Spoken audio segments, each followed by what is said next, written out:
Bismillahirrahmanirrahim. Assalamualaikum warahmatullahi wabarakatuh. Alhamdulillahi rabbil alamin.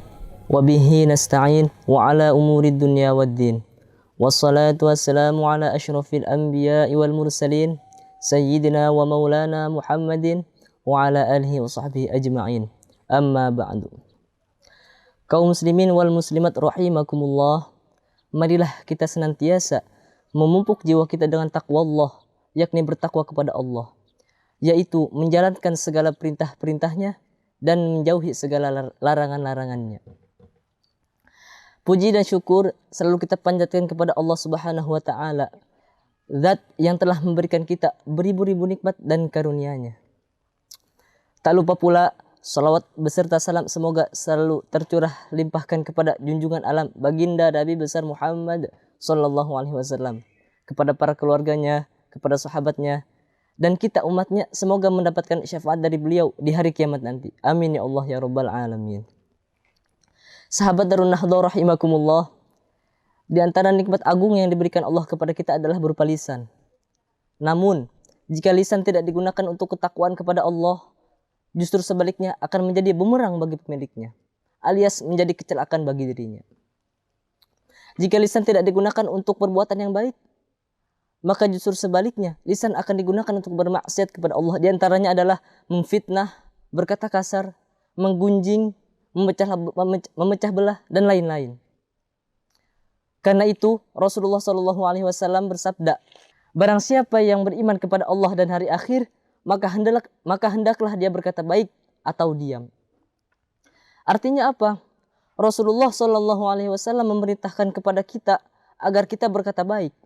Namun, jika kita tidak bisa berkata baik daripada berkata buruk atau perkataan yang sia-sia, maka Rasulullah memerintahkan kepada kita agar diam. Begitu besar bahaya yang ditimbulkan oleh lisan, sehingga Rasulullah SAW mengajarkan, memerintahkan kepada kita untuk diam, kecuali berbicara dalam kebaikan dan mencegah kepada kemungkaran. Sebab Rasulullah SAW bersabda yang artinya, barang siapa yang melihat kepada kemungkaran, maka hendaklah dia rubah dengan tangannya. Maka jika dia tidak mampu, maka ubahlah dengan lisannya. Maka jika dia tidak mampu, maka ubahlah dengan hatinya. Itulah selemah-lemahnya iman. Bersikap diam adalah salah satu cara kita menjaga lisan.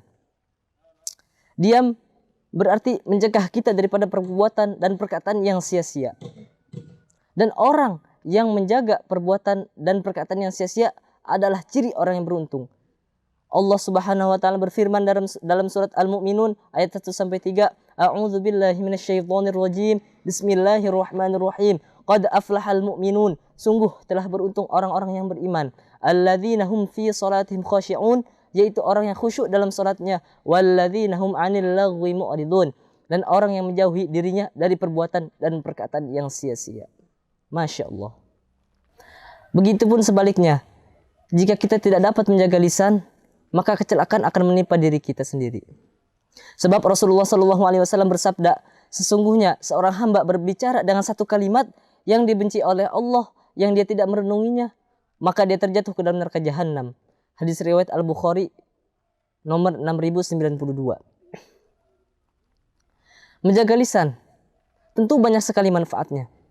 Di antaranya adalah yang pertama, akan mendapatkan keutamaan dalam menjalankan perintah Allah dan Rasul-Nya. Yang kedua, akan mendapatkan kedudukan dalam agamanya.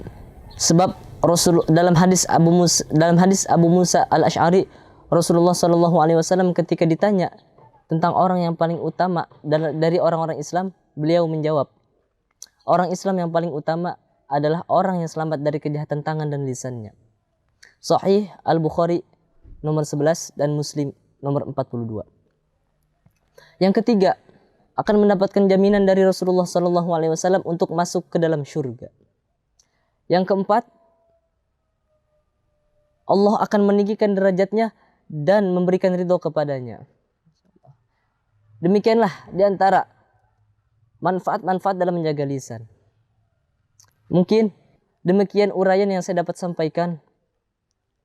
Terima kasih atas segala perhatian dan mohon maaf atas segala kekurangan. Wal afu minkum billahi taufik wal hidayah. Wassalamualaikum warahmatullahi wabarakatuh.